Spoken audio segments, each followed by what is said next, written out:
بسم اللہ الرحمن الرحیم۔ ناظرین السلام علیکم، میں ہوں عمر برلاس اور آپ دیکھ رہے ہیں عمر برلاس اپڈیٹس۔ ناظرین، آج کی شخصیت ہے حضرت ربیع بن زیاد حارثی رضی اللہ تعالیٰ عنہ۔ ایک طرف تو شہر رسول مدینہ منورہ خلیفۃ الاول حضرت ابو بکر صدیق رضی اللہ تعالیٰ عنہ کے انتقال پرملال پر اپنے مسلسل بہتے ہوئے اشکہائے غم کو پونچھنے میں مصروف تھا، دوسری طرف مختلف علاقوں کے وفود ان کے جانشین حضرت عمر بن خطاب رضی اللہ تعالیٰ عنہ کے ہاتھ پر بیعت خلافت کے لیے پے در پہ مدینہ پہنچ رہے تھے۔ ایک صبح کو اہل بحرین کا وفد بعض دوسرے قبائل کے وفود کے ساتھ بارگاہ خلافت میں بیعت کے لیے حاضر ہوا۔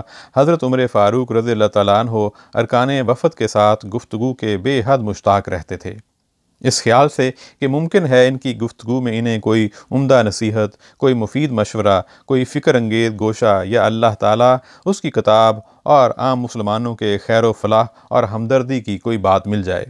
چنانچہ انہوں نے حاضرین میں سے متعدد لوگوں کو گفتگو کے لیے اپنے پاس بلایا، لیکن ان میں سے کسی نے بھی کوئی خاص اور اہم بات نہیں کہی۔ تب وہ ایک ایسے شخص کی طرف متوجہ ہوئے جس کے چہرے بشرے سے وہ پہلے ہی اندازہ کر چکے تھے کہ اس کی ضرور کوئی مفید اور قیمتی بات مل سکے گی۔ اسے اشارے سے اپنے پاس بلایا اور اس سے گفتگو کا آغاز کرنے کی فرمائش کی۔ خلیفہ رضی اللہ تعالیٰ عنہ کی اجازت پا کر اس شخص نے پہلے خدائے بزرگ برتر کی حمد و ثنا پیش کی، پھر اپنی گفتگو ان الفاظ سے شروع کی: امیر المومنین، امت کے معاملات کی ذمہ داری سپرد کر کے خدائے عز و جل نے آپ کو ایک زبردست آزمائش میں مبتلا کیا ہے، تو آپ خلافت کی ذمہ داریوں کی ادائیگی میں ہمیشہ اس سے ڈرتے رہیے اور یہ جان لیجئے کہ اگر دریائے فرات کے کنارے بھی کوئی ایک بکری ضائع ہو گئی تو قیامت کے دن اس کے متعلق آپ سے باز پرس کی جائے گی۔ حضرت عمر رضی اللہ تعالیٰ عنہ اس شخص کی یہ بات سن کر رو پڑے، ان کی آواز بلند ہو گئی اور پھر اس کو مخاطب کرتے ہوئے فرمایا: خلافت کی ذمہ داریاں سنبھالنے کے بعد سے اب تک کسی نے مجھ سے ایسی سچی بات نہیں کہی جیسی کہ تم نے کہی ہے۔ تم کون ہو؟ میں ربیع بن زیاد حارثی ہوں، اس شخص نے جواب دیا۔ مہاجر بن زیاد رضی اللہ تعالیٰ عنہ کے بھائی خلیفہ رضی اللہ تعالیٰ عنہ نے دریافت کیا۔ جی ہاں، حضرت ربیع رضی اللہ تعالیٰ عنہ نے کہا۔ اس کے بعد جب مجلس برخاست ہوئی تو خلیفہ نے حضرت ابو موسیٰ اشعری رضی اللہ تعالیٰ عنہ کو بلایا اور ان سے تاکید کرتے ہوئے فرمایا کہ ربیع بن زیاد کے حالات کی پوری تفتیش کرو۔ اگر یہ اپنی اس بات میں مخلص اور بے لوث ہیں جو انہوں نے مجھ سے کہی ہے تو یہ بڑی خوبیوں کے مالک اور بڑے کام کے آدمی ہیں، اور امور خلافت کی ادائیگی کے سلسلے میں ہمیں ان سے بہت زیادہ تعاون و امداد کی توقع ہے۔ تم کوئی ذمہ داری ان کے سپرد کر کے ان کے حالات سے مجھے برابر آگاہ کرتے رہنا۔ اس کے چند ہی دنوں کے بعد حضرت ابو موسیٰ اشعری رضی اللہ تعالیٰ عنہ نے خلیفہ کی ایما پر صوبہ احواز میں واقع شہر مناظر کی فتح کے لیے ایک فوج ترتیب دی، اور اس میں حضرت ربیع رضی اللہ تعالیٰ عنہ اور ان کے بھائی مہاجر رضی اللہ تعالیٰ عنہ کو بھی شامل کر لیا۔ حضرت ابو موسیٰ رضی اللہ تعالیٰ عنہ فوج لے کر روانہ ہوئے اور آگے بڑھ کر انہوں نے مناظر کا محاصرہ کر لیا۔ اس محاصرے کے دوران اس کے باشندوں کے ساتھ متعدد ایسی زبردست معرکہ آرائیاں ہوئیں جن کی نظیر جنگوں کی تاریخ میں شاذ و نادر ہی پیش آئی ہوگی۔ ان لڑائیوں میں ایک طرف تو مشرکین نے بے مثال اور غیر معمولی جرأت و مردانگی اور ناقابل تصور استقلال و ثابت قدمی کا مظاہرہ کیا، لیکن دوسری طرف بے اندازہ اور کثیر تعداد میں مسلمان سپاہی شہید ہوئے۔ رمضان المبارک کا مہینہ تھا اور مسلمان روزہ رکھ کر جنگ میں شریک تھے۔ حضرت ربیع رضی اللہ تعالیٰ عنہ کے بھائی حضرت مہاجر رضی اللہ تعالیٰ عنہ نے جب یہ دیکھا کہ مسلمانوں کی طرف سے کثیر تعداد میں سپاہی قتل ہو چکے ہیں تو انہوں نے خدا کی رضا کی طلب میں اپنی جان نثار کر دینے کی قسم کھائی۔ پھر انہوں نے اپنے جسم پر حنوط ملا، کفن پہنا اور اپنے بھائی کو وصیت کی۔ یہ دیکھ کر حضرت ربیع بن زیاد رضی اللہ تعالیٰ عنہ حضرت ابو موسیٰ اشعری رضی اللہ تعالیٰ عنہ کے پاس پہنچے اور ان سے کہا: مہاجر رضی اللہ تعالیٰ عنہ حالت صوم ہی میں اپنی جان راہ خدا میں نثار کرنے کا فیصلہ کر چکے ہیں، اور مسلمانوں کے اوپر جنگ اور روزے کی دوہری سختیاں جمع ہو گئی ہیں، جن کی وجہ سے ان کے عزائم کمزور پڑ گئے ہیں اور ان کے حوصلے پست ہو گئے ہیں، لیکن اس حالت میں بھی وہ روزہ چھوڑنے پر آمادہ نہیں ہیں، تو آپ اس سلسلے میں سوچ سمجھ کر کوئی مناسب قدم اٹھانے کا فیصلہ کیجیے۔ یہ سن کر حضرت ابو موسیٰ اشعری رضی اللہ تعالیٰ عنہ اٹھ کھڑے ہوئے اور انہوں نے فوج سے پکار کر کہا، مسلمانوں، میں ہر روزہ دار کو قسم دلاتا ہوں کہ یا تو وہ روزہ چھوڑ دے یا جنگ سے الگ ہو جائے۔ پھر انہوں نے خود لوٹے سے جو ان کے پاس تھا پانی پی کر اپنا روزہ افطار کر لیا، تاکہ دوسرے لوگ بھی ان کو پانی پیتے دیکھ کر اپنے روزے چھوڑ دیں۔ جب حضرت مہاجر رضی اللہ تعالیٰ عنہ نے ان کا یہ اعلان سنا تو انہوں نے ایک گھونٹ پانی پی کر کہا، خدا کی قسم، میں نے پیاس کے مارے پانی نہیں پیا ہے بلکہ اپنے امیر کی قسم پوری کی ہے۔ پھر انہوں نے اپنی تلوار بے نیام کی اور بے خوف و خطر دشمن پر پل پڑے اور اس کی صفوں کو چیرتے اور آدمیوں کو بچھاڑتے چلے گئے۔ جب وہ دشمن کی فوج میں کافی اندر تک گھس گئے تو انہوں نے ہر طرف سے ان کو گھیر لیا اور آگے پیچھے ہر طرف سے ان کے اوپر تلواروں کی بارش کر دی، جس سے وہ زخمی ہو کر گر پڑے۔ پھر دشمن نے ان کا سر تن سے جدا کیا اور اسے لے جا کر میدان جنگ میں ایک اونچے ٹیلے پر گاڑ دیا۔ حضرت ربیع بن زیاد رضی اللہ تعالیٰ عنہ نے ان کی طرف دیکھ کر کہا، کتنے سعادت مند اور قابل فخر ہیں آپ، اور کتنا عمدہ ٹھکانہ ہے آپ کا۔ خدا کی قسم، اگر اللہ نے چاہا تو میں آپ کا اور تمام مسلمان شہداء کا انتقام لے کے رہوں گا۔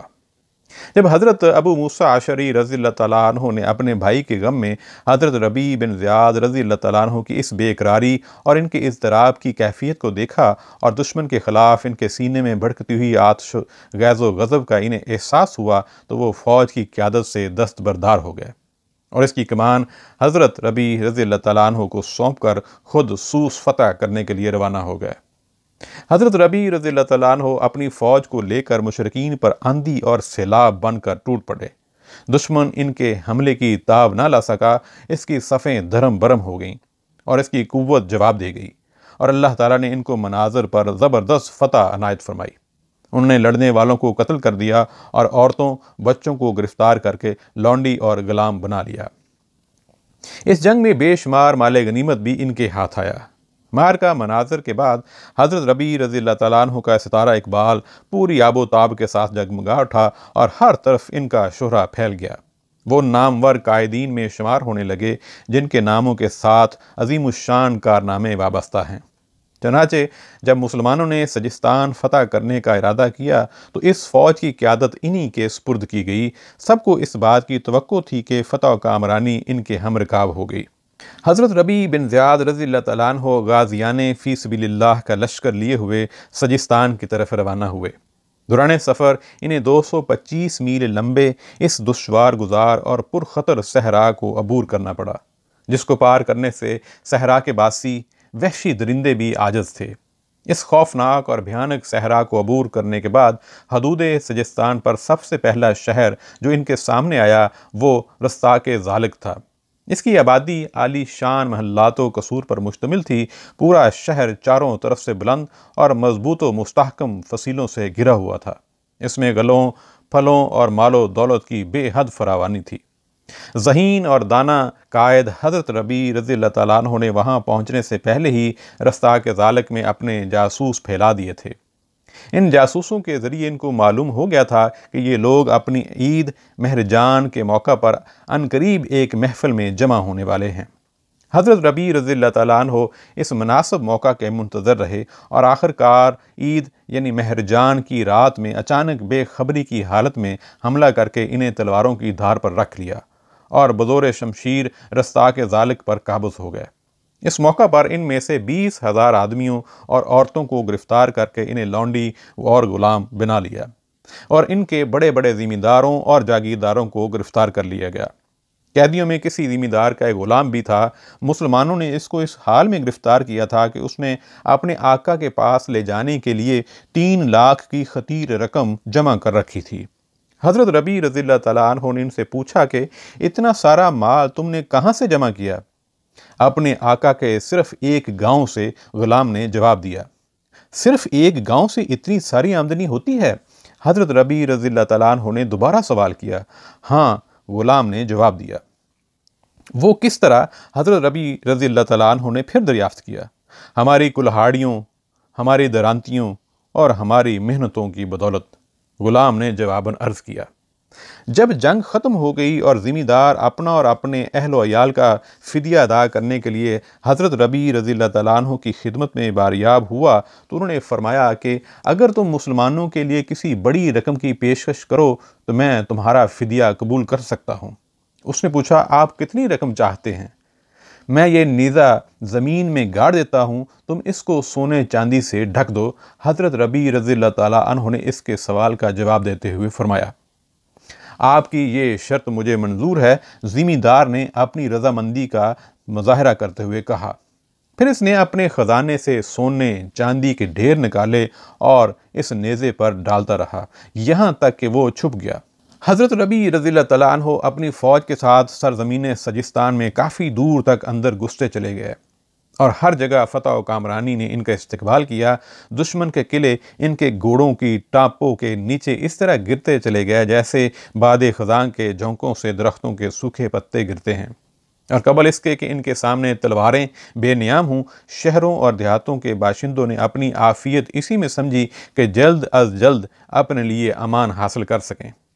اس طرح حضرت ربیع رضی اللہ تعالیٰ عنہ علاقوں پر علاقے فتح کرتے اور کامرانی و کامیابی کے جھنڈے گاڑتے ہوئے سجستان کے پایا تخت زرنگ تک جا پہنچے۔ پھر انہوں نے وہاں دیکھا دشمن ان سے مقابلہ کرنے کے لیے پورے ساز و سامان کے ساتھ تیار اور زبردست جمعیت فراہم کر کے پیش قدمی کرنے پر آمادہ ہے، اور اس بات کا عزم بالجزم کر رکھا ہے کہ انہیں اس بڑے شہر سے مار بگائے گا اور ان کی فوج کو سجستان سے واپس جانے پر مجبور کر دے گا، خواہ اس کے لیے اس کو کتنی ہی بڑی قربانی کیوں نہ دینی پڑے۔ پھر ان کے اور ان کے دشمنوں کے درمیان ایسی خون ریز اور ہلاکت آفرین معرکہ رائی ہوئی جس نے فریقین کو پیس کر رکھ دیا۔ اس جنگ میں جانبین میں سے کسی نے بھی اپنے آدمیوں کی قربانی دینے میں کسی قسم کے بخل سے کام نہیں لیا، لیکن پھر جنگ کا پانسا پلٹا اور جب مسلمانوں کی فتح کے ابتدائی آثار ظاہر ہوئے تو ایرانی سپہ سالار پرویز نے اسی میں مصلحت سمجھی کہ جب تک اس کے پاس طاقت بچی ہوئی ہے حضرت ربیع رضی اللہ تعالیٰ عنہ کے ساتھ صلح کی کوشش کر دے۔ ممکن ہے کہ وہ اپنے اور اپنی قوم کے لیے بہتر شرائط پر صلح کرنے میں کامیاب ہو جائے، چنانچہ اس نے اپنا ایک قاصد حضرت ربیع رضی اللہ تعالیٰ عنہ کے پاس بھیجا اور ان سے اپنی اس خواہش کا اظہار کیا کہ اس سے ملاقات کے لیے کسی مناسب جگہ اور وقت کا تعین فرما دیں تاکہ وہ ان سے صلح کی بات چیت کر سکے۔ حضرت ربیع رضی اللہ تعالیٰ عنہ نے اس کی یہ بات منظور فرما لی۔ قاصد کے واپس جانے کے بعد انہوں نے اپنے آدمیوں کو حکم دیا کہ وہ پرویز کے استقبال کے لیے ایک موزوں جگہ کا انتخاب کریں اور ان سے یہ بھی کہا کہ ان کی نشست گاہ کے چاروں طرف ایرانی مقتولین کے لاشوں کی ڈھیر لگا دیں اور اس کی گزرگاہ کے دونوں جانب اس کے فوجیوں کی لاشیں غیر مرتب طور پر بکھیر دیں۔ حضرت ربیع رضی اللہ تعالیٰ عنہ نہایت باروب شخصیت کے مالک تھے۔ ان کا قد لمبا، سر بڑا، رنگ گندمی اور ڈھیل ڈھول ایسا زبردست تھا کہ دیکھنے والا ان سے مرعوب ہوئے بغیر نہیں رہ سکتا تھا۔ جب پرویز صلح کی گفتگو کرنے کے لیے ان کے پاس پہنچا تو مرعوبیت کی وجہ سے تھر تھر کانپنے لگا اور لاشوں کے اس منظر کو دیکھ کر خوف و ہراس کے مارے اس کا دل ڈوبنے لگا۔ اس کے اوپر اس طرح خوف مسلط ہو گیا کہ وہ حضرت ربیع رضی اللہ تعالیٰ عنہ کے قریب آنے اور آگے بڑھ کر ان سے مصافحہ کرنے کی جرأت نہ کر سکا۔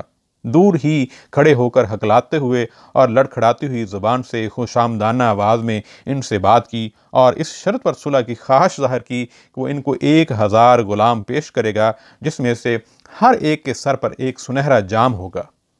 حضرت ربیع رضی اللہ تعالیٰ عنہ نے اس کی یہ پیشکش قبول فرما کر اس کے ساتھ صلح کر لی اور دوسرے دن وہ اس شان سے شہر میں داخل ہوئے کہ غلاموں کی جماعت ان کو اپنے حلقہ میں لیے ہوئی تھی اور پوری فضا مسلمانوں کی تحلیل و تکبیر کے فلک بوس نعروں سے گونج رہی تھی۔ حضرت ربیع بن زیاد رضی اللہ تعالیٰ عنہ مسلمانوں کے ہاتھ میں ایک شمشیر برہنہ تھے جس سے وہ دشمنان خدا پر حملہ آور ہوئے۔ انہوں نے مسلمانوں کے لیے بہت سے علاقے فتح کیے اور مختلف صوبوں کی گورنری کے فرائض انجام دیے، یہاں تک کہ جب بنو امیہ کی حکومت کا دور آیا تو حضرت معاویہ بن ابو سفیان رضی اللہ تعالیٰ عنہ نے انہیں خراسان کا گورنر بنا دیا۔